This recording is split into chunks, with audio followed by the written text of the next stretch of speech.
BBC বাংলার অধিবেশন প্রবাহতে আপনাদের স্বাগত। আজ আপনাদের সাথে লন্ডন স্টুডিও থেকে আছি মানসী বড়ুয়া।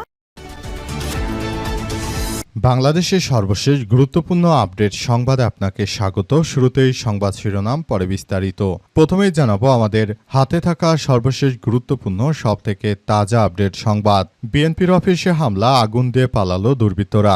শরীয়তপুরের গোসাইরহাটে বিএনপির স্থানীয় কার্যালয়ে মধ্যরাতে অগ্নিসংযোগ ও ভাঙচুরের ঘটনা ঘটেছে। দলীয় নেতাকর্মীদের মধ্যে ক্ষোভের সৃষ্টি হয়েছে। আজ দিবাগত রাতে উপজেলার হাটুরিয়া বাজারে অবস্থিত নলমুড়ি ইউনিয়ন বিএনপির প্রধান কার্যালয়ে আগুন দেওয়ার ঘটনা ঘটে।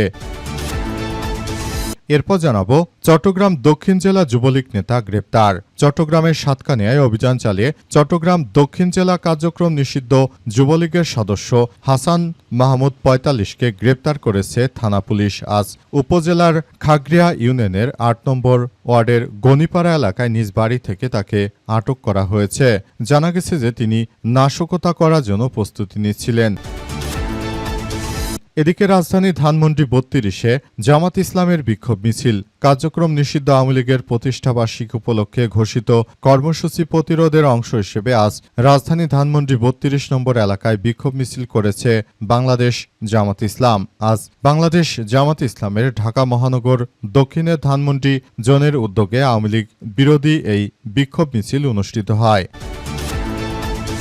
এবারে জানাবো জনগণ ঐক্যবদ্ধ, দেশকে আর দিল্লির গোলাম বানানো যাবে না বললেন রুহুল কবির রিজভী। ভারতে পালিয়ে যা শেখ হাসিনা স্বৈরাচার আবারও নতুন করে বাংলাদেশকে অস্থিতিশীল করতে চায় বলে অভিযোগ করেছেন বিএনপির সিনিয়র যুগ্ম মহাসচিব অ্যাডভোকেট রুহুল কবির রিজভী। তিনি বলেছেন, আমরা হাসিনার এই ধরনের দুর্নীতি বাংলাদেশে হতে দেব না। আমরা বাংলাদেশের জনগণ শেখ হাসিনাকে যে বয়কট করেছি তাকে সেই বয়কটের মধ্যেই থাকতে দাও। এবং সর্বশেষ জানাবো নিষিদ্ধ আওয়ামী লীগের কার্যক্রম নস্যাৎ করে দেওয়া হয়েছে বললেন ডিএমপির প্রধান। ডিএমপির কমিশনার জানালেন যে প্রতিষ্ঠাবার্ষিকীতে কার্যক্রম নিষিদ্ধ দলের সমস্ত পরিকল্পনা ভণ্ডুল করে দেওয়া হয়েছে। কার্যক্রম নিষিদ্ধ একটি দল আওয়ামী লীগ তাদের প্রতিষ্ঠাবার্ষিকীতে মিছিল সমাবেশ বা জমায়েত করে বর্তমান সরকারকে বিব্রত ও আইনশৃঙ্খলা পরিস্থিতির অবনতি করার যে পরিকল্পনা করেছিল সেটি পুরোপুরি নস্যাৎ করে দেওয়া হয়েছে। প্রিয় দর্শক, এতক্ষণ শুনছিলেন সংবাদ শিরোনাম, এবারে বিস্তারিত। তবে তার আগে বন্ধুরা অনুরোধ থাকবে এই সংবাদটিতে একটি লাইক দিন। এই চ্যানেলে আপনি নতুন হয়ে থাকলে আমাদের সংবাদটি দেখতে দেখতে চ্যানেলটি সাবস্ক্রাইব করে রাখুন। কমেন্ট করে বন্ধুরা আপনার মূল্যবান মতামত জানিয়ে দিন আপনি বিশ্বের কোন দেশ থেকে বা বাংলাদেশের কোন স্থান থেকে আমাদের সংবাদটি দেখছেন এবং শুনছেন। আর বন্ধুরা সংবাদটি আপনার সোশ্যাল মিডিয়া ফেসবুকে শেয়ার করে বন্ধুদেরও দেখার সুযোগ করে দিন। গাজা যুদ্ধে আপনি যদি নিরীহ ফিলিস্তিনিদের ভালোবেসে থাকেন বন্ধুরা কমেন্টে ইয়েস লিখে পুরো বিশ্বকে আমাদের এই তাজা আপডেটটি দেখার সুযোগ করে দিন। এবারে বিস্তারিত। মধ্যরাতে বিএনপির অফিসে হামলা, আগুন দিয়ে পালালো দুর্বৃত্তরা। শরীয়তপুরের গোসাইরহাটে বিএনপির স্থায়ী কার্যালয়ে মধ্যরাতে অগ্নিসংযোগ ও ভাঙচুরের ঘটনা ঘটেছে। ঘটনায় দলীয় নেতাকর্মীদের মধ্যে ক্ষোভের সৃষ্টি হয়েছে। ঘটনাটি ঘটেছে সোমবার দিবাগত রাতে উপজেলার হাটুরিয়া বাজারে অবস্থিত নলমুড়ি ইউনিয়ন বিএনপির কার্যালয়ে। মঙ্গলবার বিষয়টি নিশ্চিত করেছে গোসাইরহাট উপজেলা বিএনপির আহ্বায়ক একেএম সিদ্দিক আহমেদ। দলীয় এবং পুলিশ সূত্র থেকে জানা গেছে যে আজ রাতে কার্যালয়ে স্থানীয় লোকজন ও বিএনপির নেতাকর্মীরা একসঙ্গে আর্জেন্টিনা ও অস্ট্রিয়ার ফুটবল ম্যাচ উপভোগ করেন। খেলা শেষে সবাই চলে গেলে গভীর রাতে দুর্বৃত্তরা এসে তারপর সেখানে আগুন দিয়ে সবকিছু তছনছ করে দিয়েছে। যারা দুর্বৃত্তায়ন করেছে তারা সবকিছু ধ্বংসস্তূপে পরিণত করেছে বলে অভিযোগ পাওয়া গেছে। আরও বলা হচ্ছে যে এই ধরনের কার্যক্রম যারা চালিয়েছে তাদেরকে যে কোনো মূল্যে আটক করা হবে বলে পুলিশের সদস্যরা বলছে। আওয়ামী লীগের কার্যক্রম নিষিদ্ধ থাকা নেতাকর্মীরা তারা সারা দেশ জুড়ে যে অরাজক পরিস্থিতির সৃষ্টি করেছে সেটি আসলে কোনোভাবে গ্রহণযোগ্য নয়। সবকিছু তারা একদম ধ্বংসস্তূপে পরিণত করছে। আওয়ামী লীগের নেতাকর্মীরা তারা মূলত সারা দেশ জুড়ে এক অস্থির ও ভয়ঙ্কর ষড়যন্ত্র দিয়ে শুরু করেছে এবং তারা বাংলাদেশটাকে একটি খারাপ অবস্থানে নিয়ে যেতে চায়। সুতরাং তাদেরকে আর এটি করতে দেয়া হবে না বলে বিএনপি জানিয়েছে এবং বিএনপি বলছে যে যারা আমাদের কার্যালয়ে এই ধরনের আক্রমণ চালিয়েছে তাদেরকে কোনো ছাড় দেওয়া হবে না। যারাই দেশটাকে জনতাকে অরাজক পরিস্থিতির মধ্য দিয়ে ঠেলে দিতে চাইছে তাদেরকে যে কোনো মূল্যে প্রতিহত করা হবে বলে বিএনপির পক্ষ থেকে নিশ্চিত করা হয়েছে। চট্টগ্রাম দক্ষিণ জেলা যুবলীগ নেতা গ্রেপ্তার।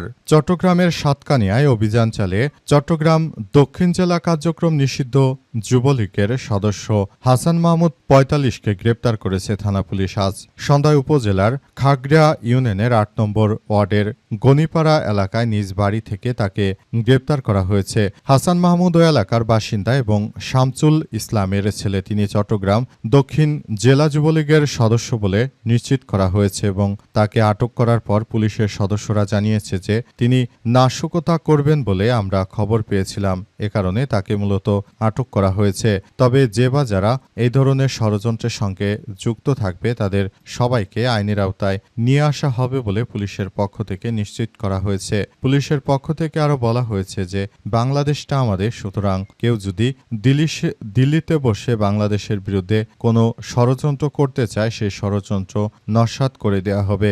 বাংলাদেশের অভ্যন্তরে যারাই নস্যাৎ ষড়যন্ত্রমূলক কার্যক্রম করতে চেয়েছিল তাদের সবাইকে একদম মাটির সঙ্গে মিশিয়ে দেওয়া হয়েছে।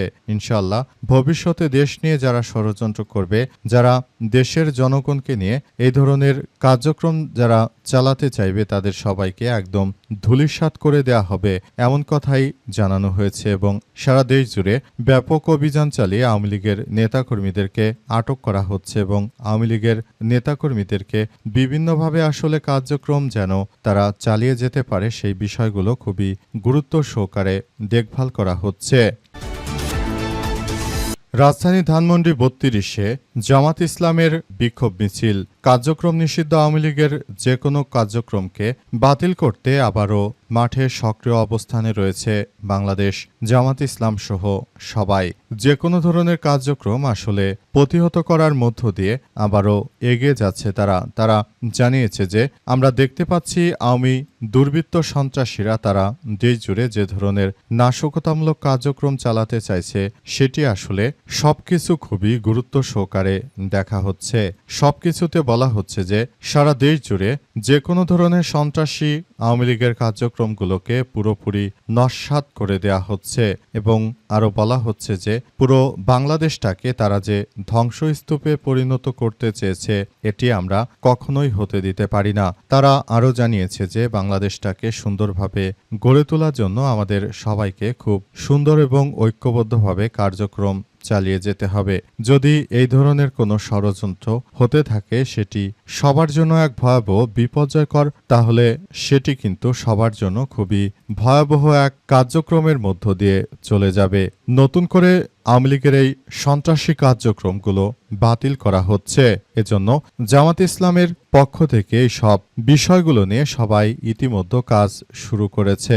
জামাত ইসলামের পক্ষ থেকে আরো বলা হয়েছে যে এই রাজধানী ধানমন্ডি ৩২-এ আওয়ামী লীগের সব ষড়যন্ত্র শুরু হয়, তাই আমরা ধানমন্ডি ৩২-কে দখলে নেওয়ার মধ্য দিয়ে মূলত তাদেরকে জানান দিতে চাই যে এটি কোনোভাবেই আসলে সম্ভব নয়। বাংলাদেশকে আর দিল্লির দাসত্বে দেয়া যাবে না বললেন রুহুল কবির রিজভী।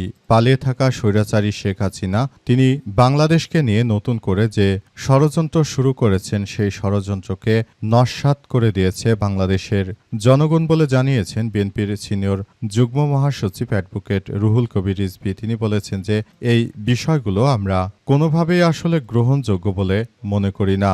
আমরা মনে করি বর্তমান সময়ে যে ধরনের কার্যক্রম আওয়ামী দুর্বৃত্তরা শুরু করেছে, পালিয়ে থাকা স্বৈরাচার তারা ভারতে বসে যে ধরনের সন্ত্রাসী কার্যক্রম চালাচ্ছে সেটিকে একদম পুরোপুরি নস্যাৎ করে দেওয়ার জন্য আমাদের সবাইকে কার্যক্রম হাতে নিয়ে মাঠে থাকতে হবে। রুহুল কবির রিজভী আরও জানিয়েছেন যে বাংলাদেশটা আমাদের, সুতরাং যারা বাংলাদেশকে নিয়ে কোনরূপ ষড়যন্ত্র করবে এই ষড়যন্ত্রগুলোকে প্রতিহত করে দিয়ে আমাদের এগিয়ে যেতে হবে। যদি দিল্লির দাসত্ব কেউ করতে চায় সেটি হচ্ছে হাসিনা। বাংলাদেশের আপামর জনগণ সবাই এক আছে, তারা কখনোই এই দিল্লির ষড়যন্ত্র করবে না। তারা বিগত ১৭ বছর ধরে বাংলাদেশকে যেভাবে ধ্বংসস্তূপে পরিণত করেছে আমরা দেখতে পেয়েছি।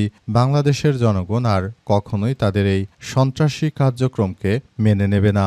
বাংলাদেশের জনগণ তারা তাদের সর্বাত্মকভাবে কার্যক্রম চালিয়ে যাচ্ছে এবং তারা এও জানিয়েছে যে দিল্লির দাসত্ব আমরা মেনে নেওয়ার জন্য বাংলাদেশে বসবাস করি না। আমরা বাংলাদেশটাকে সুন্দরভাবে গড়ে তুলতে চাই, হাসিনা মুক্ত, দিল্লি মুক্ত একটি বাংলাদেশ আমরা পরিচালিত করতে চাই বলে জানিয়েছেন রুহুল কবির রিজভী। এবং তিনি সবাইকে একসঙ্গে থেকে কার্যক্রম চালিয়ে আগামীতে সুন্দর একটি সমৃদ্ধির নতুন বাংলাদেশ গড়ে তোলার উদাত্ত আহ্বান জানিয়েছেন।